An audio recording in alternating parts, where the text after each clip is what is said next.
মেয়েরা মাত্র 6 মাস 1 বছর ঠিক আছে এরকম রিলেশন করে বাবা মাকে ছেড়ে কেন পালিয়ে যায়? প্রশ্নটা একটু জটিল, তাও বলি আপনাকে। একটা মেয়ে হ্যাঁ। তার বাবা মায়ের কাছে আনুমানিক কত বছর ভালোবাসা পায় বা কত বছর ভালোবাসা পেয়ে সে বড় হয়? আনুমানিক 15 থেকে 20 বছর।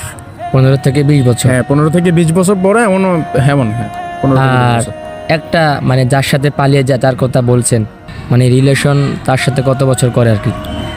তার সাথে রিলেশন করে ম্যাক্সিমাম 6 মাসও থাকে, কারো কারো 2 বছর, কারো কারো 1 বছরও থাকে। এখনকার মেয়েতে তো কোনো গ্যারান্টি নেই, 1 মাসও হয়ে যায়। তাইলে এবার আপনি একটু বুঝেন, একটা মেয়ে তার বাবা মায়ের কাছে 15-20 বছরে যে ভালোবাসাটা পেল, আর সেই ভালোবাসাটা একটা ছেলে যার সাথে পালিয়ে যায় হ্যাঁ। সে এটা 1 বছর বা 2 বছরে কমপ্লিট করে দেয়। তাইলে কি মেয়েটা কি মানে আপনার সাথে পালাবে ও নাকি? মাই গড, মানে বুঝতে পেরেছেন, একটা মেয়ে তার বাবা মার কাছে 20 বছর ছিল, ধরলাম 20 বছর ছিল, 20 বছর ভালোবাসা পেয়ে বড় হলো, আর একটা ছেলের সাথে 1 বছর রিলেশন করলো। সে 1 বছরে এই 20 বছরের পুরো ভালোবাসা 1 বছর দিয়ে দিল আর অমনি পালিয়ে গেল।